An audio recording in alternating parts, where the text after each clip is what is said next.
Ayomide here, and you already know what time it is. We're back for another episode of the World Without People podcast. More voices, more real stories, and even deeper conversations that challenge the way we see the world. This season, we're peeling back even more layers, exploring life, love, purpose, and the beautiful complexities of the human experience. New guests, fresh perspectives, and of course, the same unfiltered, soul stirring energy you love. So, whether you've been rocking with us since day one or you're just joining the adventure, welcome. Grab your favorite drink, settle in, and let's keep the conversation going one unforgettable story at a time.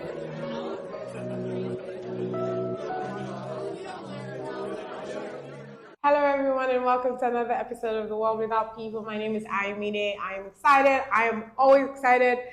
And honestly, I know you guys are tired of hearing me say this, but I'm especially excited today because what are the odds that I meet somebody last week and then we know so many people together and he agrees to come on my show? Welcome, Kamal Okusanya.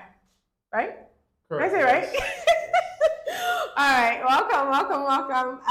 Kade is an author, an artist, and just a very, very creative person. Is the author of this book, The White Heart Book by The Human Lego, as well as Building Rome, Dreams by HL.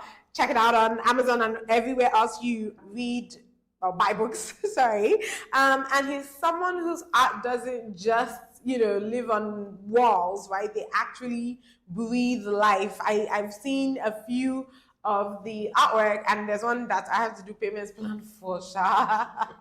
Why wish I do it?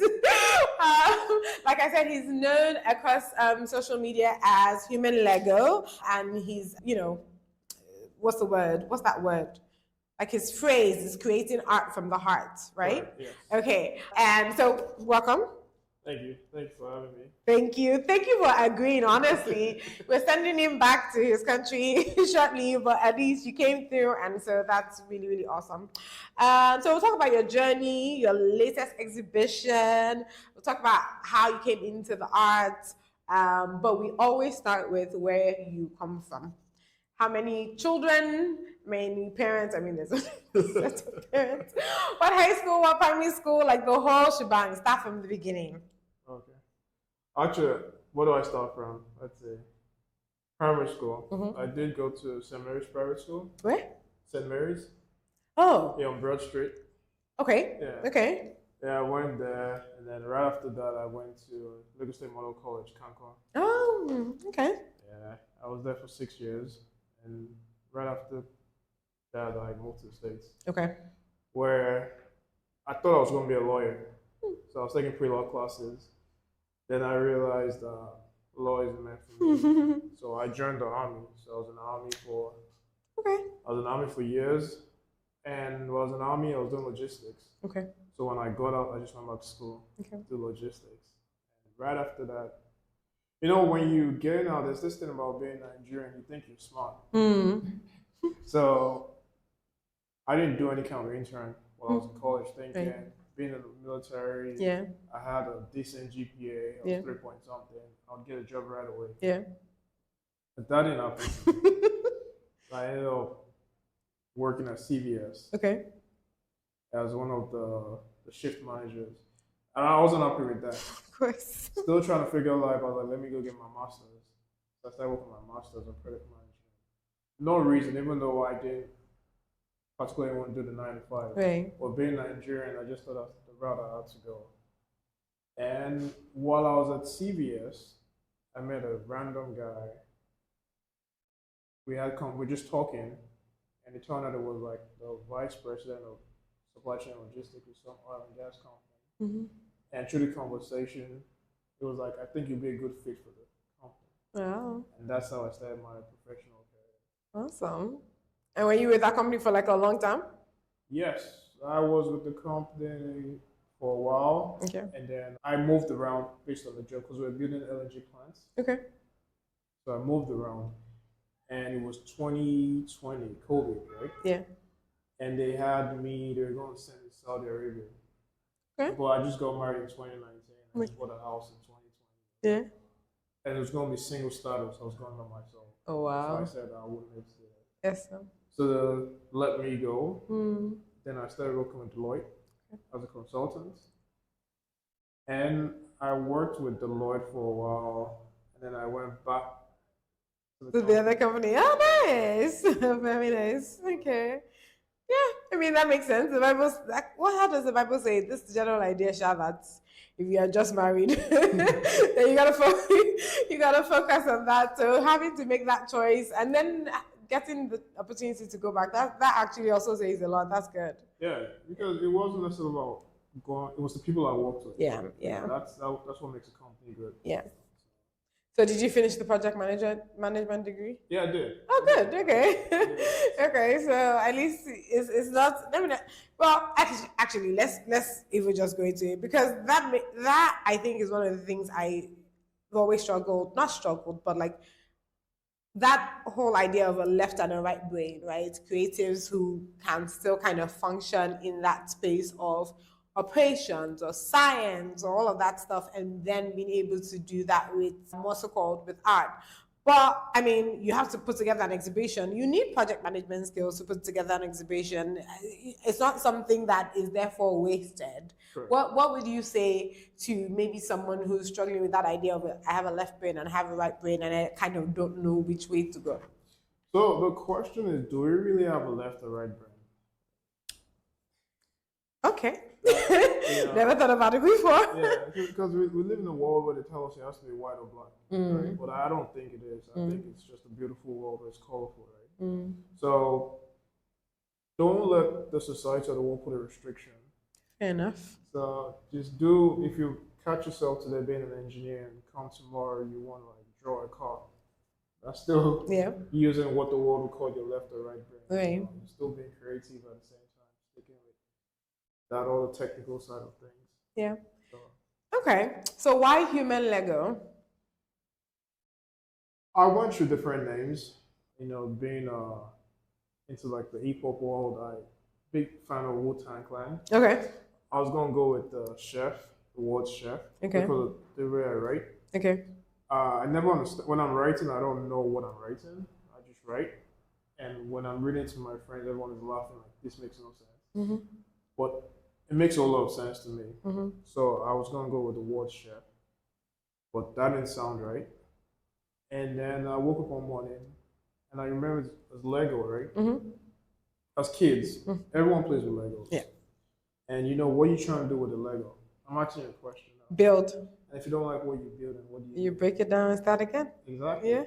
That's as humans. That's what we are. If you have that mindset, like you're trying to build yourself into the most beautiful version of yourself, right? And if you don't like it, as long as you're alive and you're still breathing, you can always like break it down and rebuild yourself.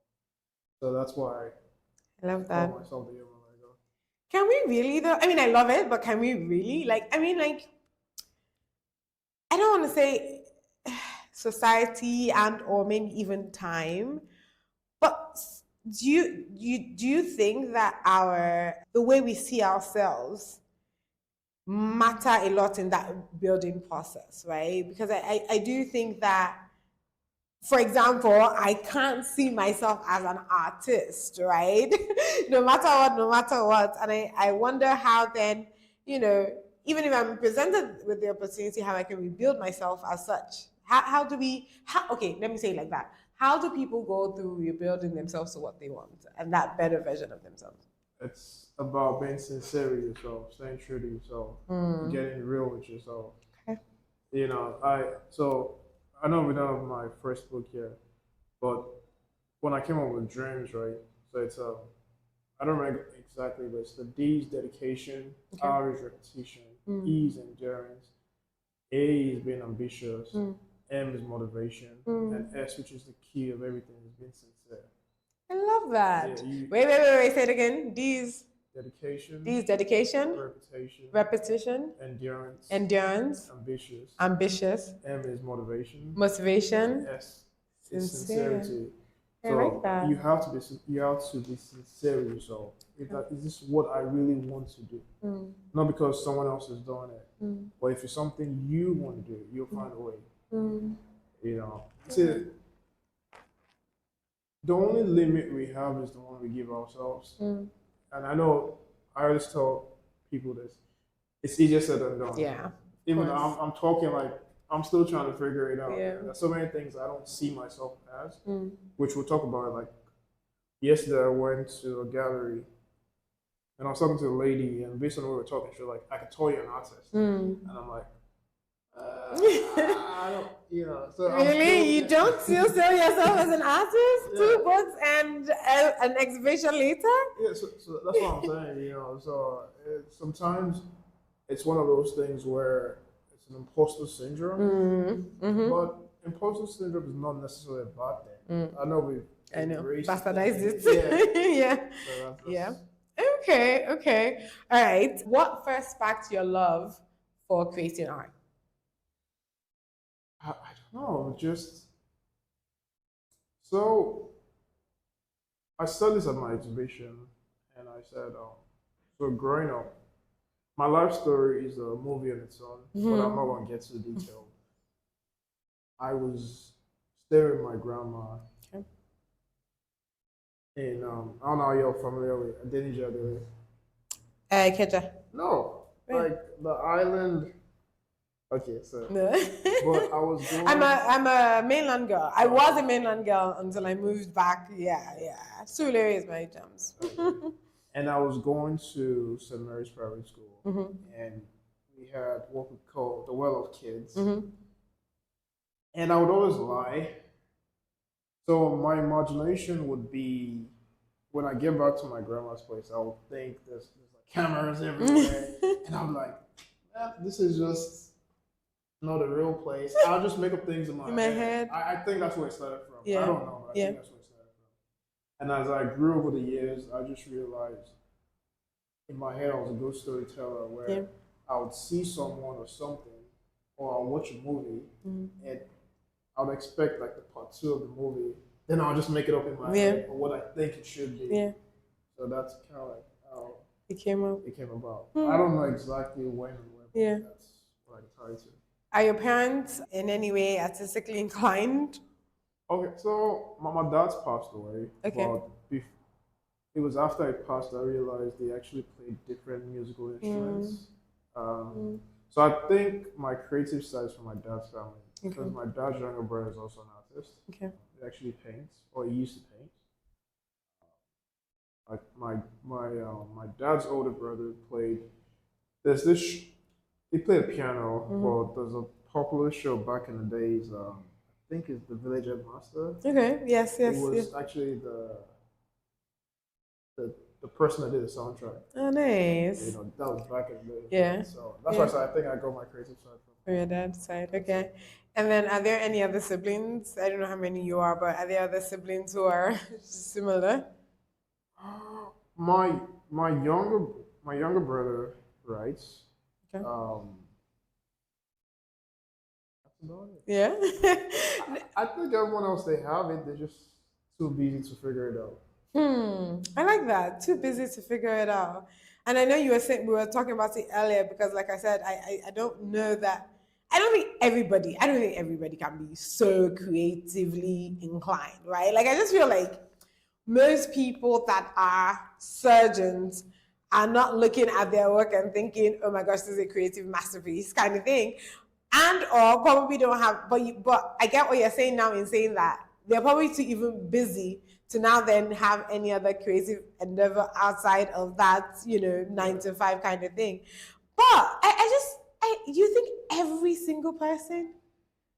You can be creative in your 9 to 5. How? The thing about this, like I said, I did procurement for years, and dealing with clients, you have to think. That's being creative. Right. So you don't have to write a book, you don't have to paint a picture, right? To be creative. It's just problem solving, looking for creative ideas to solve problems. I like that. So that's being creative. Okay, but now let's bring it to, I guess, when people think of creativity, they think of the art, right? That's the first problem. That's the first problem? Okay, explain that. Because I explained earlier, if you can problem solve, you're being creative. You don't have to pick up a pen to write a book. You don't have to. Let's go back to this. they say we're made in God's image. Yes. And God is the creator. Right? Yes. But we know God is not physical being, is a spiritual being. Yes. So if we're made in his image, that means we have all that he has. Yes. You know. Agreed. So that makes us creator also. Right. So that's where we need to look at it. Okay. So now, when I think of creativity, you have to build, right? So you know how you're saying problem solve, but problem solving is like there's already a thing that has been built, and then you're now trying to go fix, as opposed to like building. Do you know there's nothing more creative to me than nature, like actual, all of that stuff. And it's like it's only God that could have built this, like that kind of thing. So sometimes when I think about art, I think that's why sometimes we kind of argue about it.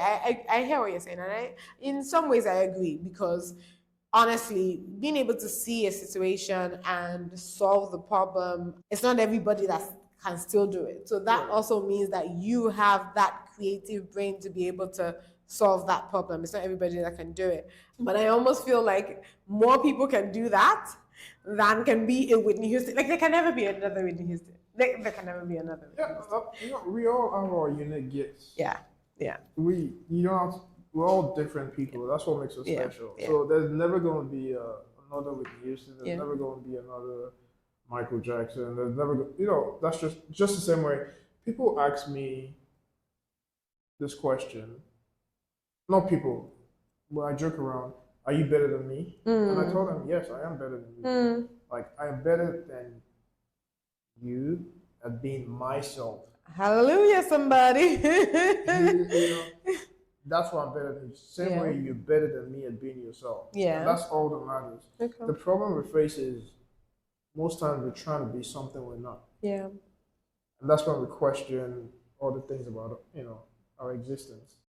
Hey everyone. If you're enjoying the podcast, please don't forget to hit the subscribe, like, or share button. Whether you're on Spotify, Apple, Amazon, or YouTube, your support helps us to reach more people. Stay tuned for more amazing conversations, and thank you for being a part of our community. Yeah. Okay, fair enough. Okay, you often say creating art from the heart. What does that mean day to day for you? And how do you protect that energy when life gets loud? So I create art from the heart. I know we're talking off camera earlier. Everything I create, it's an experience. It's something I'm going through. Yes. Or I'm also one that I think I could feel people's energy or feel people's spirits. Mm-hmm. So I might be right or wrong, I don't know. But I try to draw what I think that the person is going through. Mm. So that's why I say I create for that. So most of the things I post on Instagram,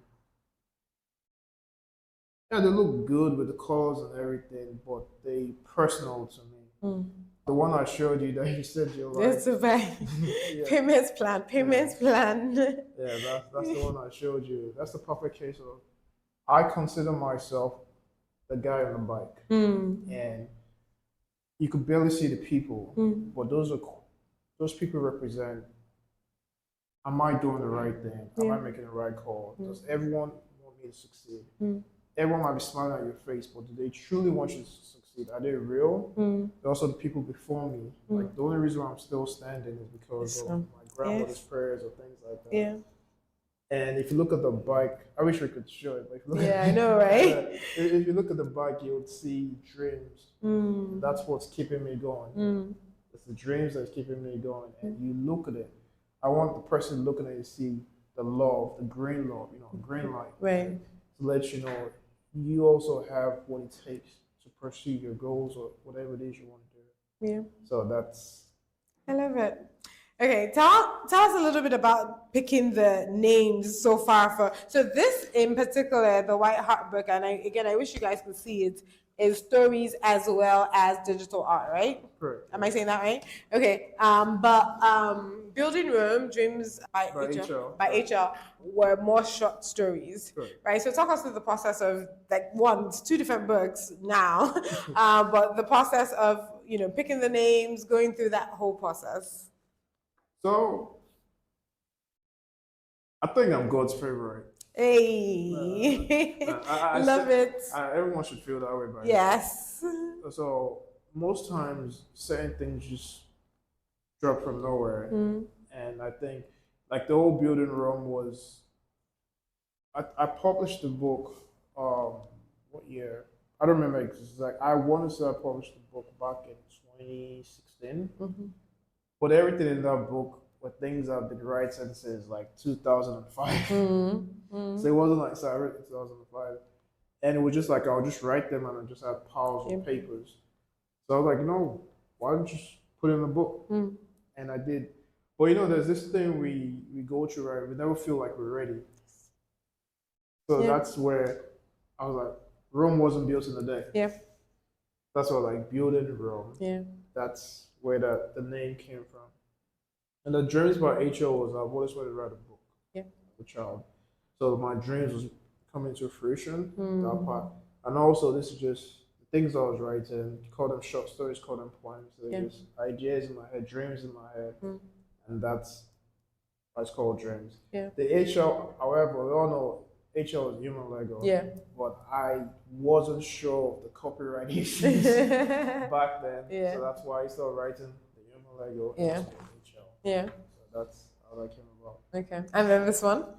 So this one, I was just sitting with my wife, we're watching something, and the idea came into my head about having a book where everything inside is white, but the outside is black.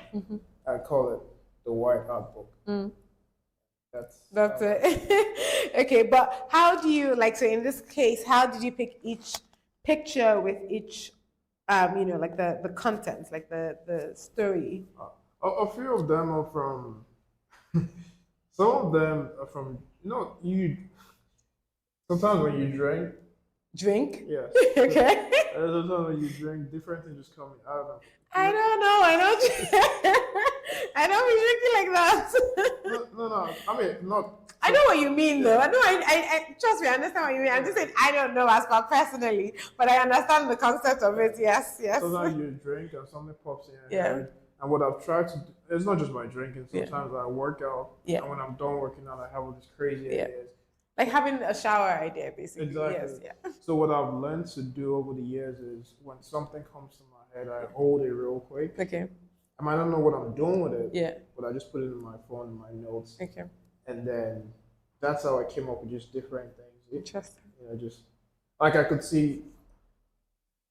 I think it started with the Benz, the car. Okay. That's because my grandpa had a white Benz. Okay. That I used to wish I still think I would still buy it someday. But obviously this is the green light. Okay. And it says start. Okay. So I want it to feel like a journey. Yeah. And then. Oh yeah, right here. No, that's the Beetle. Oh yes. Listen. Can you guys see? Can you zoom in? Is it possible to zoom in? Okay. All right. Yeah, so that was inspired of my grandpa's white Benz. Okay. The next one's the Beetle. Okay. My mom's friend used to have a Beetle that she used to come pick us up with. Yeah. That's so cool. That's the I don't know the way it works. Yeah. That's so cool. Okay, so but then which went first, the words or the art? They worked. It just depends. Some of them was like the art before the words. Some of them was like the words. So it just depends. Yeah. Okay. All right. So let's go to your first solo exhibition, which you just recently had, 2 weeks ago? 3 weeks ago? And it was sold out, by the way, so congratulations. I think that's just a major, major testament to hard work and to doing something unique. Our producer came in and is like, oh my gosh, I haven't seen anything like this before, like what you do.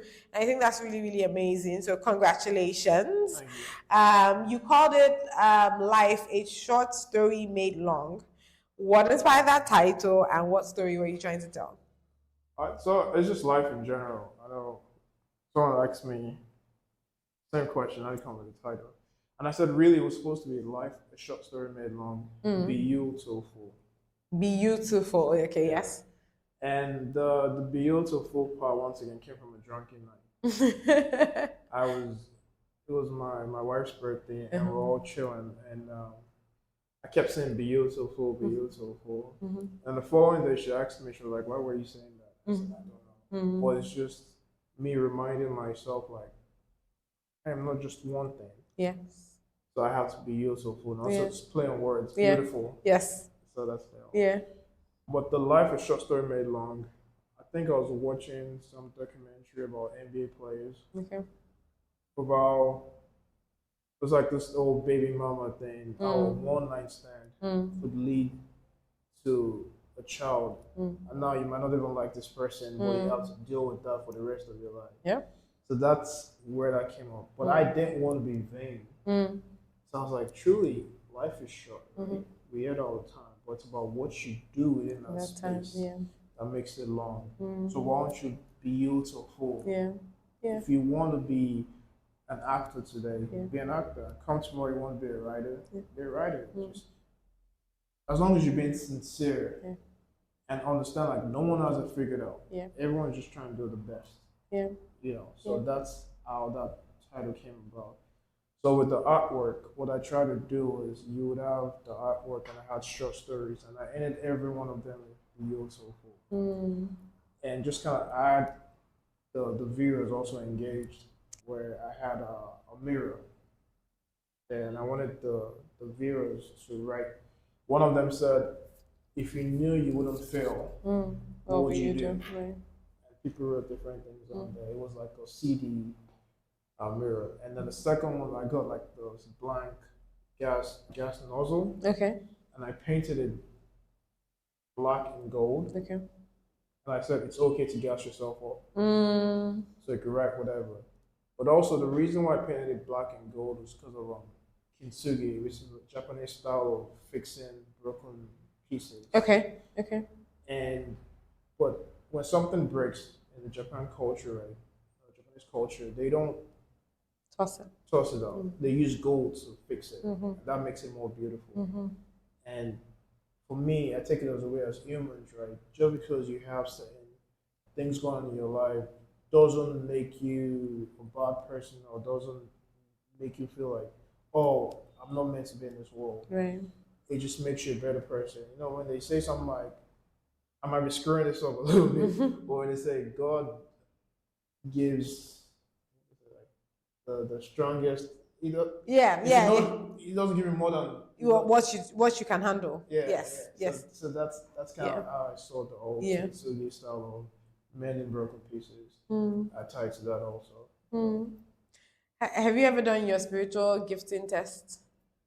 I don't know this one. So in Pentecostal churches, for those of us who are Pentecostal churchgoers, we typically would do like a test, like for serving, like when you want to serve at church or whatever. And there's many different ones, but part of them just kind of show you, you know how like the Bible talks about if you're an encourager, encourage. If you are, you know, a teacher, teach. You know. Anyways, I was gonna say that. Has anybody ever told you that you're an encourager? Do you get that a lot? Like, do people say you're always positive, you're always encouraging? I've heard it before, but it's very good you said that because I met up with an old friend 2 days ago, and we're talking about, and I said the truth is I don't consider myself an artist because I feel what I'm delivering is way more than art. I said right now it is artwork, but let's rewind. My journey into art is a very I don't know how to draw. I don't know how to draw. Okay. I remember being 5. Is it CRK class? I don't know if it's CRK or CRS or, you know, we had to draw a cross. Was it fine arts? No. It was a religious class. Okay. We had to draw a cross. Okay. I remember as a 5-year-old crying because I couldn't draw a cross. My friend used to help me. He used to help me draw, and over the years, I used to pay people to draw for me. But I was good at writing, right? So I just kept going about my writing, and then I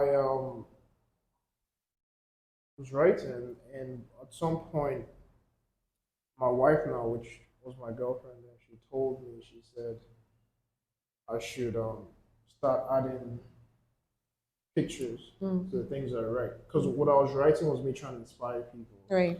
So I started adding pictures.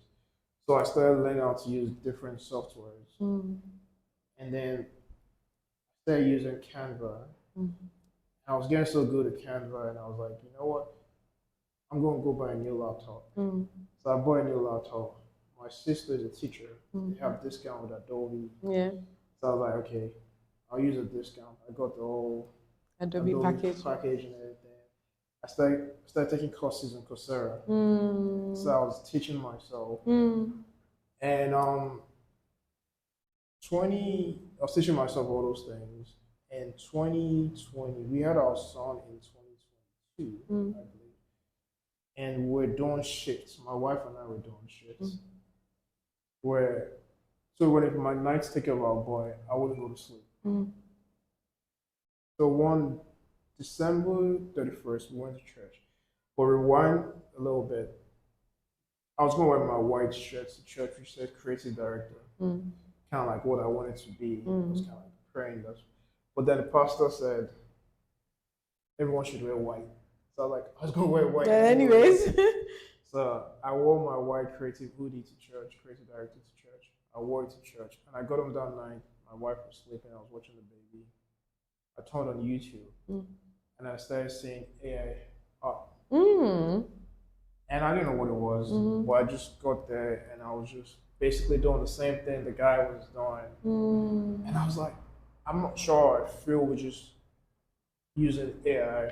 But I've learned all these things all these years. I could combine everything I've learned over the years. Right. And that's what I did. So I learned using Photoshop, Illustrator, Firefly, or just Canva and everything. So when I'm working, I'm not just using one tool. I'm basically transferring from one tool to the other. That's why it looks different. Because I'm transferring from one.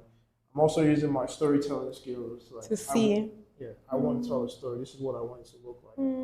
So that's how that journey came about. So when I say I'm not an artist, that's where I'm coming from. Okay. Yeah, but I mean, clearly, again, to be able to, like, almost kind of like what you were saying with the problem solving, like to be able to see it from all those different perspectives and then put it together. I think that's really, really cool. I can't remember if you answered the question that I asked you. Yeah. Oh, so I said all that to say my goal with what I'm doing is to inspire people. That's why when you read my books, it's about you finding what it is you want to do and then pursue it. That's my goal. So today, yes, I'm using artwork. Tomorrow might be something else. I started off with writing, and then it jumped into actual artwork. So come tomorrow, if God says it's something else. I love it. And he's been very modest. We're talking about paintings that are like in thousands and thousands of dollars. Or artwork, I should say, that are in thousands and thousands of dollars. I want you to know that it's not like he's just putting something on paper. Like I was saying, our producer said, it's really, really beautiful. And you guys obviously need to go check him out on Instagram and all the good stuff. But like you're saying, I mean, I guess you kind of told us a little bit about how it kind of started, like, why, because my next question is going to be why now? But you're saying right now, that's what's on your heart. That's what God is presenting to you, and that's what you're bringing out. So I'll leave that question. But I'm going to go back to the artwork. Tell us, to the exhibition. Tell us a little bit about that experience, choosing to do an exhibition. What was your favorite piece? And how did that all come about? So the exhibition. Okay, I'm 41 right now. Okay. I'm going on 42. And see how easy it is for men to say their age. If you say woman now, they'll say that we are doing this thing. You guys all know my age, so I won't share it again. But yes. So for my 40th birthday, when everyone was asking what I was going to do, I wanted to do an exhibition. Okay. That's what I wanted to do, but I didn't have the resources for it, and I just didn't know it was going to happen. So for my 40th, we ended up just my friends think it's funny. Most people do like big things for it, but what we did for my 40th was we went to do a food drive for a church. So we did that, and I was happy with that. But I wasn't fully happy because I knew what I really. I mean, I was going to do the full job anyways, but I just. So earlier this year, I was in the shower, and something came to my head. You having an exhibition this year? I didn't know it was going to happen. I just said, and I got a shower. I told my wife, I was like, we're doing the exhibition this year. I said, I don't know what's going to happen. What's going to happen? So we just were going to like art shows. Right. And then we went to a gallery. We met some people. We were just talking to them. Yeah. And they were like, we're planning on doing an exhibition. They're like, yeah, you can use our space. So we started talking to them and everything. All this while, I have so many artwork. I didn't know which of them I was going to pick. You know, so I was just going with the spirit basically. Whichever one came to my head, I'll pick it. And we were supposed to. The initial exhibition was supposed to be August.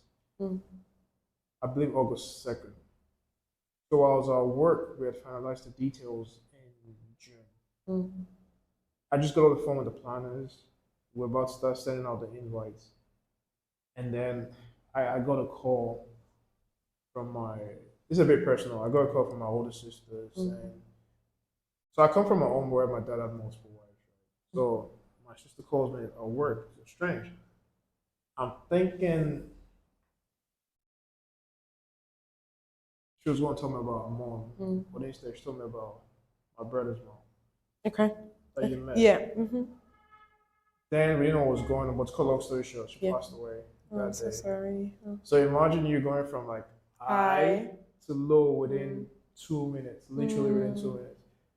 And remember I told you the title was going to be Life of Short Story. Yeah. And I was like, that's the reason why I have to do this exhibition and still keep that title, because I still spoke to her a few days before, you know, like it made no sense. You know, she still told me Happy Father's Day like the week before, you know, and so I had to move the exhibition. Right. I struggled with it. I still wanted to keep it, but I had to come to Nigeria for the funeral and everything. And out of respect, I was like, I don't want to do it now, but I knew I wanted to do it. So when they didn't have any space at the gallery till end of September 20th. So like, that's what it's going to be.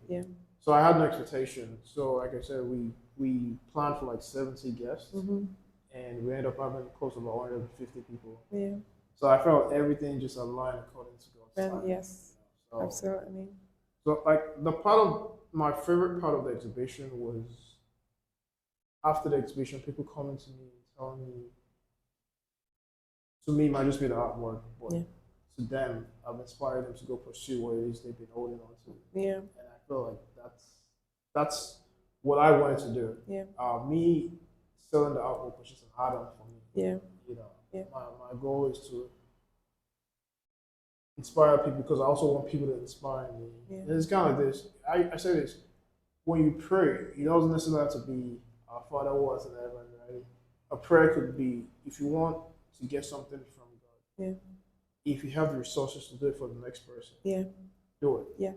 That's a form of prayer. And for me, that's just what I wanted. I wanted something like I find inspiration from everywhere. I was telling people to inspire me, and in the tent they say, sure, why? I mean, and I'm like, no, it's true, because I'm one of those people that I find inspiration from everything. You know, that's my gift and cause, right? You could, if someone does something to piss me off, I'm like, you're just wasting your time. I'm going to be inspired to write a book. You know, I'll probably write my emotions. And that's the way we should all be. Because most times when people do certain things, they have to understand it's what they're going through. It's not necessarily about you. It's about what they're going through. So just give them that grace. You know, just keep it moving. Well, I didn't want to leave without saying shout out to wifey. First of all, she's been in this story for like a long time, from girlfriend to wifey. And then two, definitely very, very supportive. Men that always talk about they want to wait until they reach something to marry. I just want you to know that this is proof, even further proof, that is that person that can even help you get to where you need to get to. Am I lying? No, no, you said it. Okay, all right. All right. Okay, so you talked about you wanted people to feel encouraged and be inspired to do what they want to do. What else, if anything at all, do you hope people feel or see or think about when they see your art?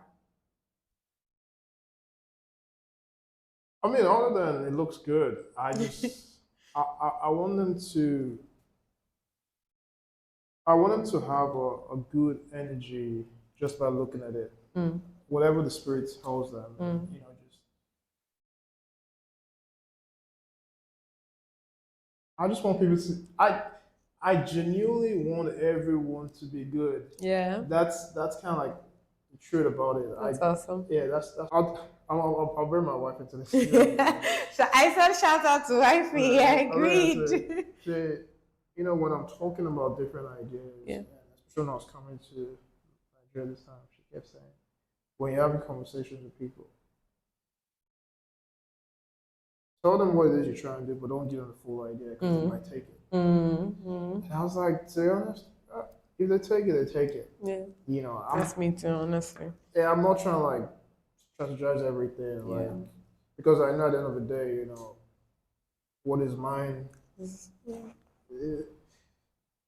What is mine is mine, like, and if I share an idea with you and you take it somewhere else, it means that's what I was supposed to do. Yeah. So. Yeah. Agreed. I believe that as well. Okay, then let me ask this another way. Has anyone's reaction caught you off guard? Like their reaction to your artwork? I had one thing I learned during the exhibition is just by conversing with mostly men, I realized as men we built to be they expect us to be just tough and macho about everything. But one of the guys bought my artwork based off. So the artwork was let me see if I can pull it up and I'll show you.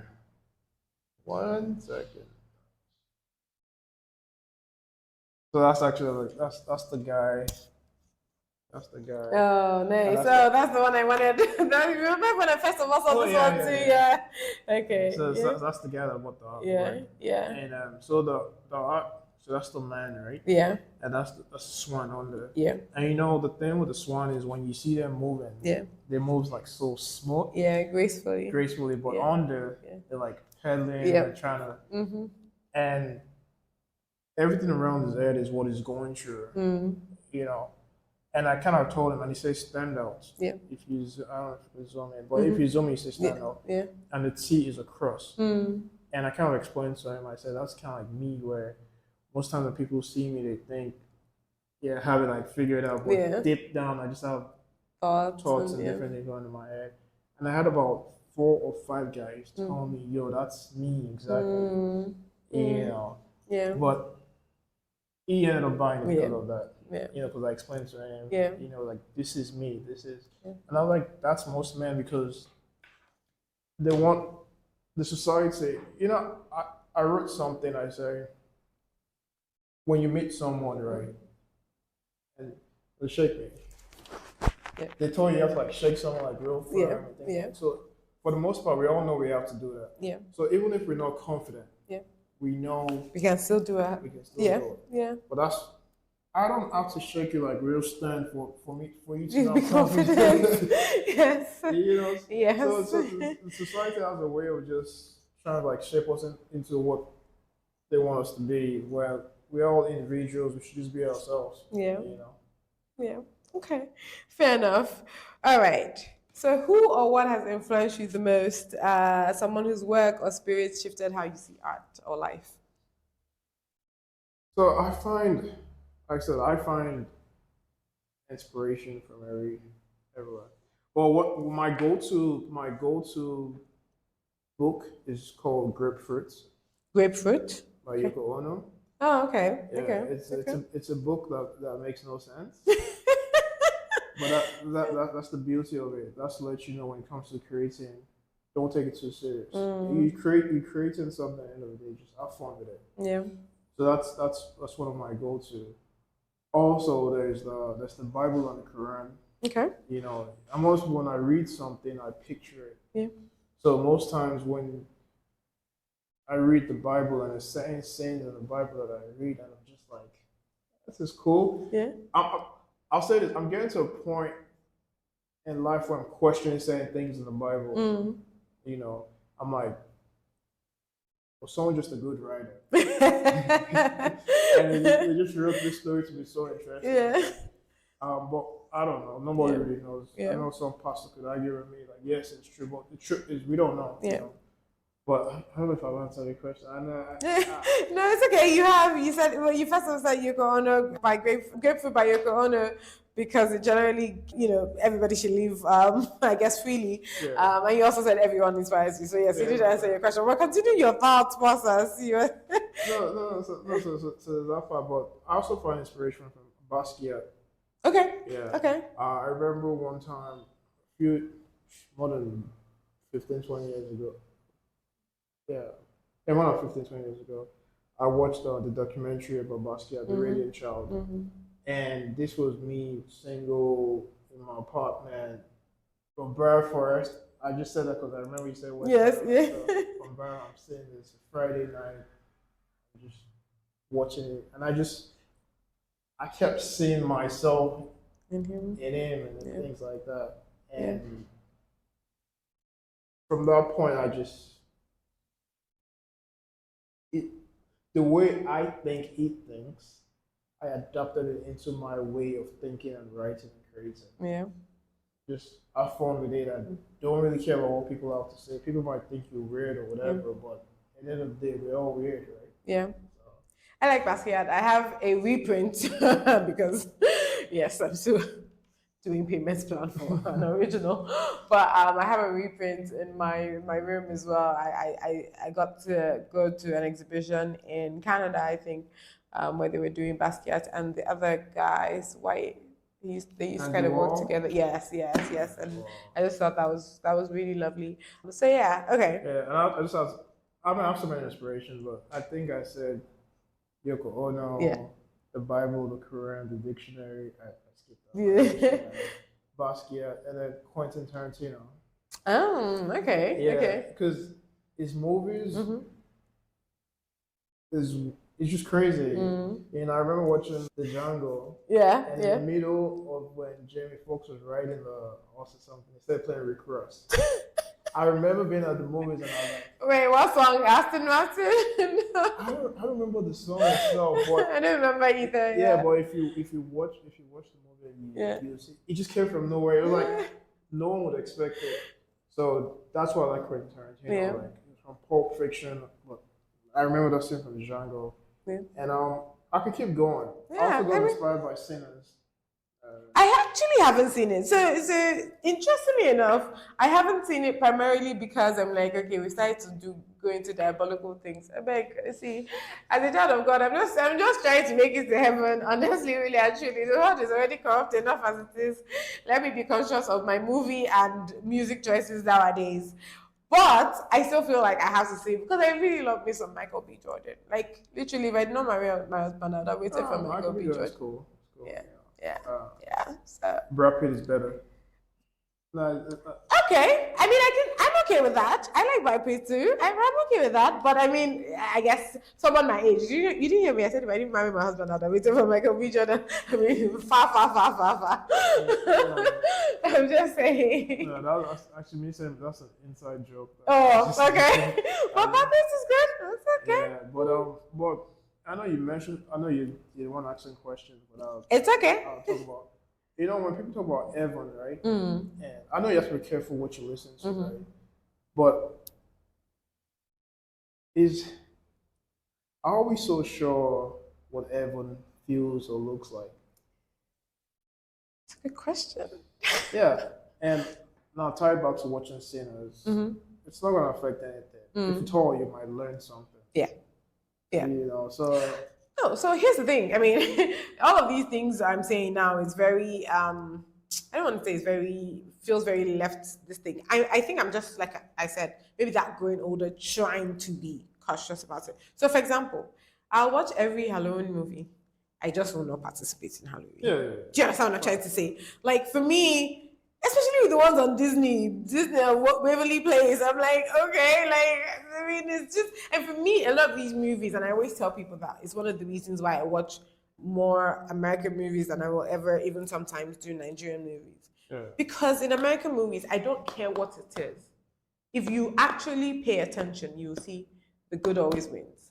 Always. If you pay attention. I'm talking about what's it called? All the Marvel movies, the good always wins. All the love movies, the good always. So they always, oftentimes, there's not too many movies.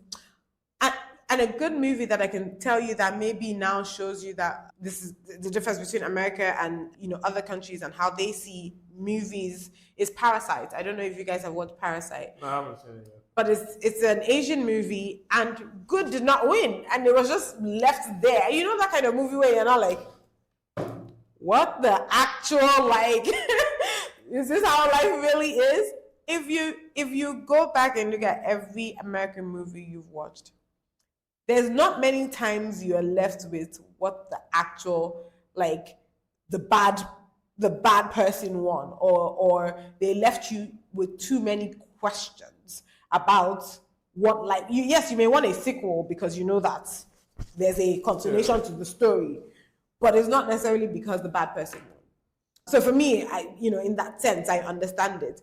I just think that in general, before you now start needing to explain to God about your choices, I'm like, okay, you know what? In some ways, that I want to be more conscious about it. But I hear you, because at the end of the day, right?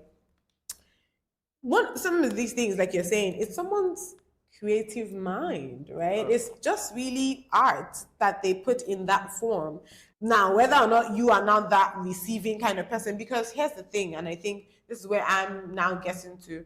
I think people are sensitive. It's not everybody that is mature enough to not be inspired by those kind of things. So you're inspired enough to now go and start figuring out and finding out where Yemoja and all these other people are. And I think that's because, again, like you said, art is so inspiring, whatever kind of art it is, that is sometimes not even about what the person is presenting. The person that's presented it has moved on with their lives. Right. You are not the one inspired enough to go and start searching for this and searching for that, and all of that stuff. So that's kind of where I'm at with that. Yeah. But still, it's a good movie, though. Okay. I will. We have it. We've been saying we're gonna watch it. I just haven't watched it, so we'll do that. Okay. I think I've asked you. Okay. Now this one is weird because I don't know if you've been interviewed a lot. But what's one question you wish? Let me use this today. I've asked you. I should have asked you that I haven't asked you.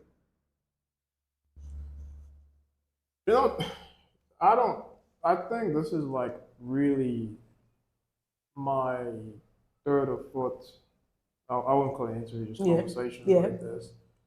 I don't know what questions you should ask me.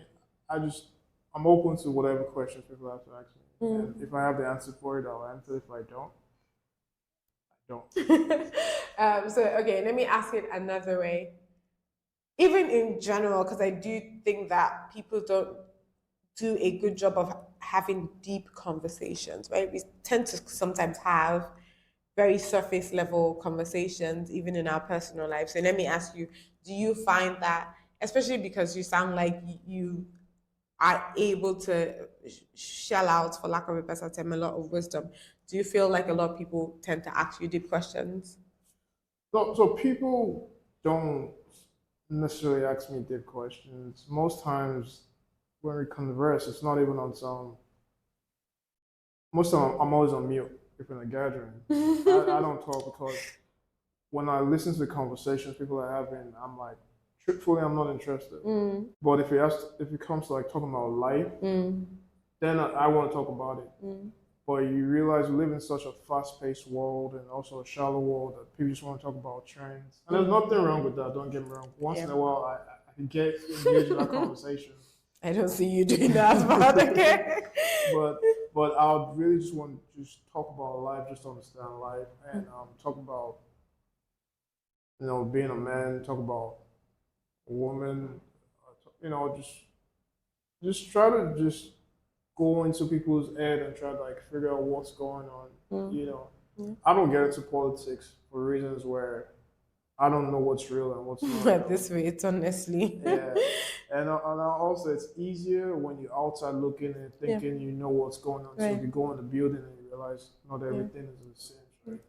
So that's why I just like to have a conversation where there's no right or wrong. It's just let's just talk. Yeah. Let's talk, and when we're done with that conversation, I will go home like, okay, yeah, I learned this or this is this.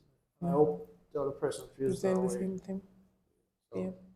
Okay, what's one conversation then? Let me see. Or what's one thing that you've been pondering on, like that, you feel like people are not thinking about as, like you said, about life. so are you talking in my personal or just in general? In general.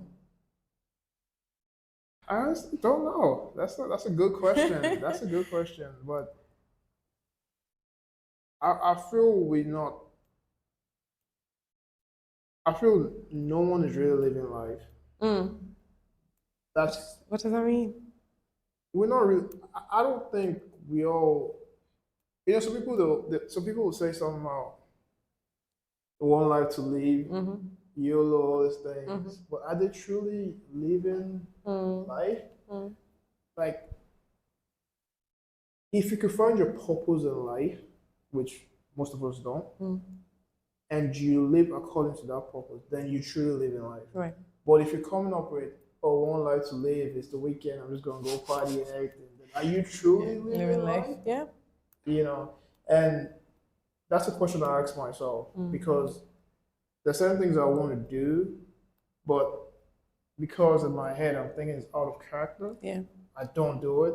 But really, I'm like, I want to do that, so why can't I just do it? Yeah. But I'm like, you're supposed to be this calm, collected. So being crazy is not part of the.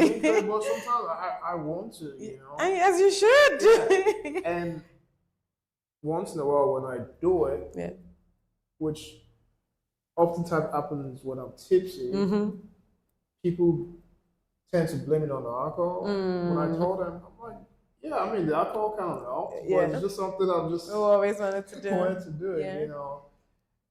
It's just when I'm sober and everything, it's just kind of a bit. I wouldn't say harder, but for me, just because someone the other day, am I really a quiet person? I don't know.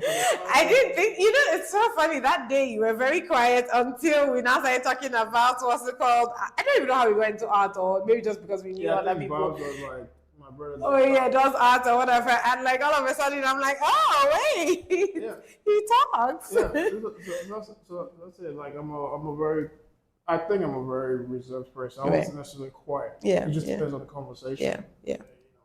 So that's kind of like, I say this a lot. When I was I think I told you I was in college and I had to take an elective. Yeah. And it was either music or philosophy. And reluctantly, I took philosophy. And I made an A in the class without taking the finals. Oh, nice. I know, right? And that's how I knew maybe that's my thing. Yeah, like deep thinking and yeah. That's how I knew. So, yeah. But the thing about I don't know if it's just me or that's the way everyone feels. Just because you're deep thinker doesn't mean you're righteous in any sense. No, that people are doing too much if they think that deep thinking equals righteousness. So, I've read situations where I did say things and people are like, I didn't expect that from you based on the way you talk. Yeah. And I'm like, nah. Yeah, I'm a human being. That's why I said that. Like, just because I could think about certain things doesn't mean perfect. Perfection. I'm just human. And I think God has blessed me with a gift where I just have to be careful I have to be careful enough to use it to serve him. Yeah. As compared to me using it to like manipulate Others. others. So that's kind of like what it is. I love that. Okay. And look at that. We've spoken for almost an hour. Time is always flying when we do these things. And I promise not to keep you here for too long. So I'm actually enjoying the conversation. Oh, I know there's a time cap. That's awesome. That's okay. You still get to ask me one question, so we have to do that first. But it's funny because these are supposed to be quick fire round, and I find that people always have to explain the answer to their questions. So it's a this or that, no overthinking, just vibes. Bold prints or neutrals. What's the question? Bold prints or neutral? Or neutrals? I'd say bold. Okay. Vintage silhouette or modern cut? I'll say vintage. Okay. Canvas or leather? Canvas. You're quite literally the first person that's not added any, oh, it depends. I'm trying to respect the rules, that's all. It's okay, you can talk. Streetwear or formal wear? Comfortable. Okay. Okay, I'll give you that. No, so you told me I could break the rules. Yes, you can. So the thing about formal wear, when I think of formal wear, is like the old suit and tie. And I feel when I wear suit and tie, it restricts me. I don't like that. Yeah. I don't like it. You look good, but it still just feels, especially if you have to like have it fitted. It just makes you just. It's like you don't want to move your hand too. I don't know about it, but you're scared like you move your hand and you're just. Actually, true story. It happened before. Maybe that's why you have trauma. Yeah, true story. I went for a friend's wedding and we, I wore suit and tie and everything. And we all having fun and I started playing old school. I think I played some Bob Brown or some MC Hammer, and I did a split. And my punt rip. But you went far now. It was you that went far. Luckily for me, my blazer, whatever. It was big enough. Yeah. But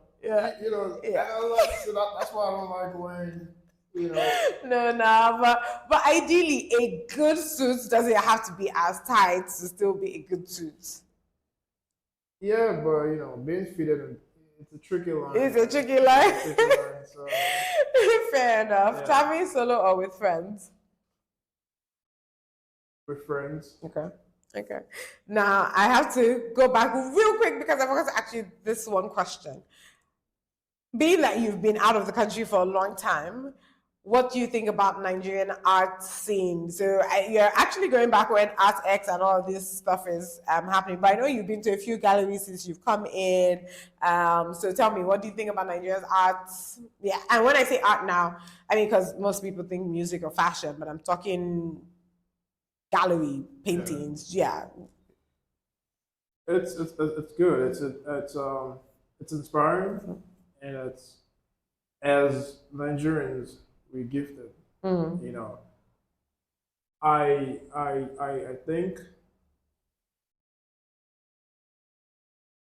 think we've come a long way where hopefully the parents of nowadays are encouraging the kids to pursue art. Yeah.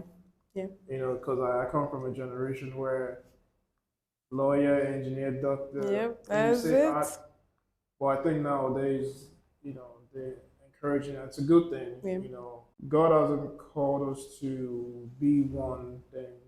And I'm not bashing the parents, but the parents, they do the best they can, but they are not supposed to discourage the kids from a gift God has given them. Absolutely.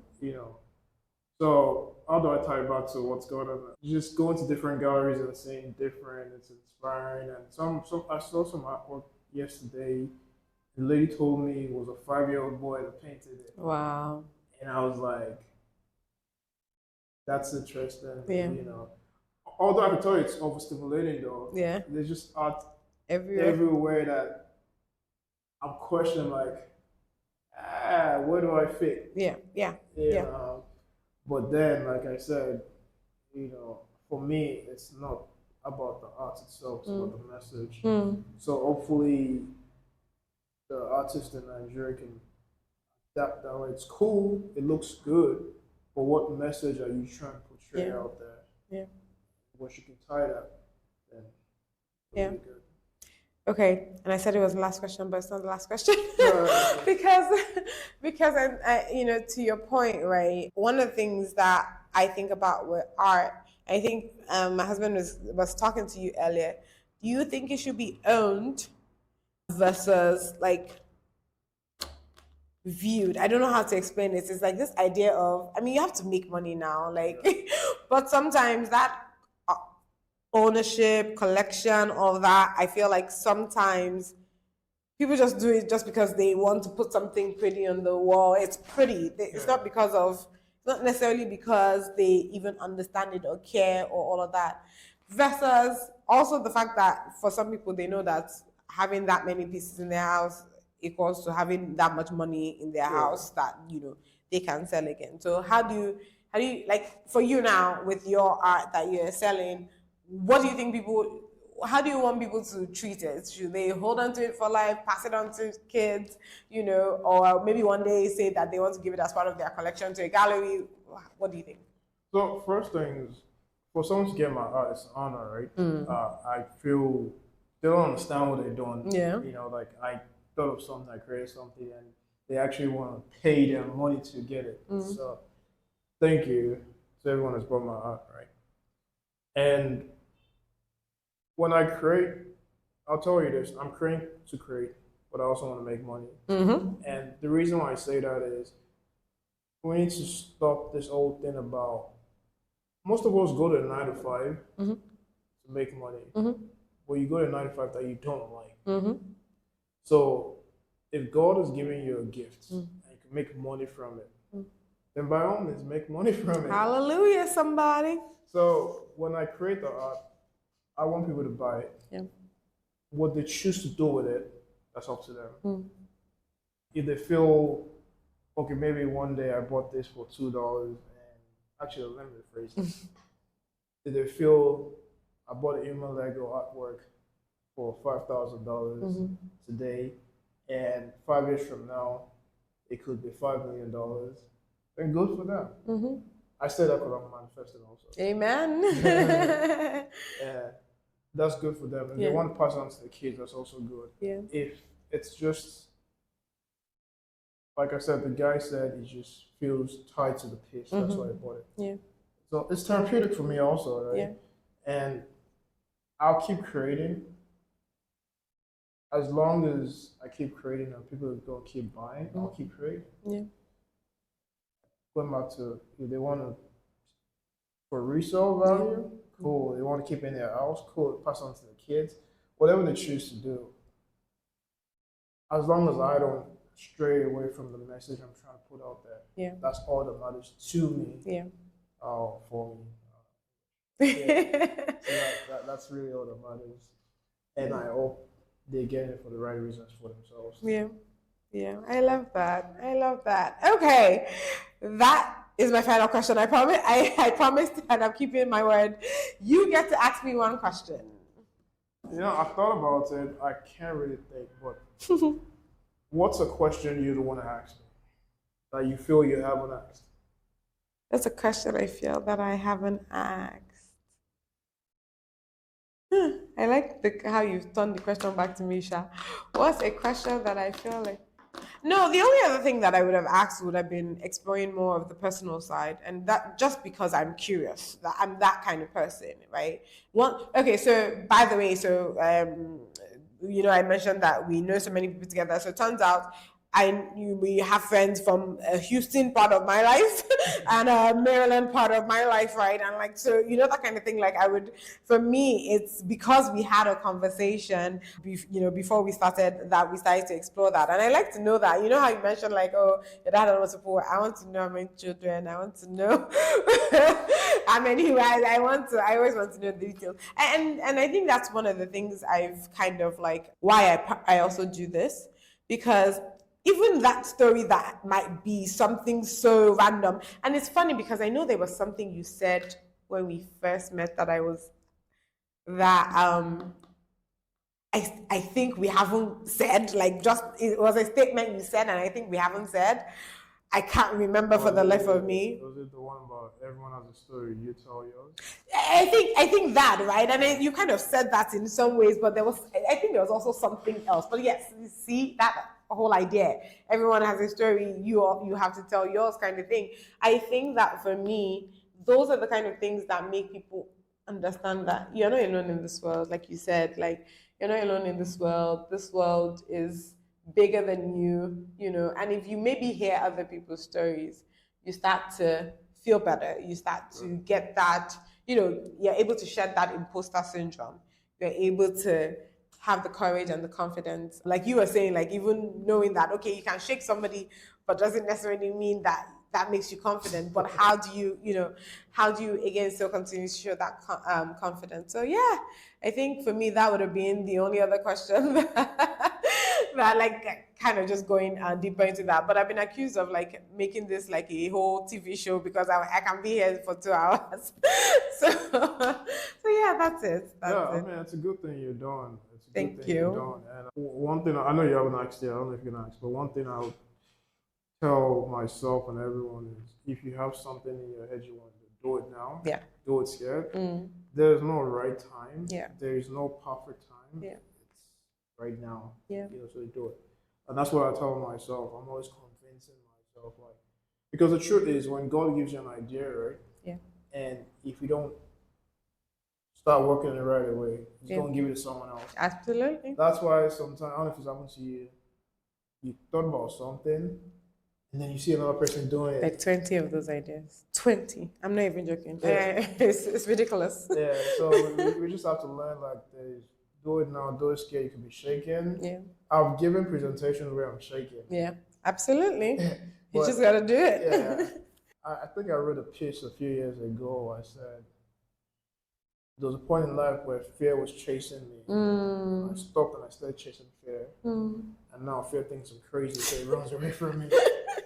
I love it. You know, that's how you need to approach it. Yeah. Like, you're going to be scared anyway. Yeah. Just do it, go for it. You can be shaking, you can be peeing in your pants. Everyone is, trust me, everyone is shaking. You just have a way to cover it up. Yeah. You know, so.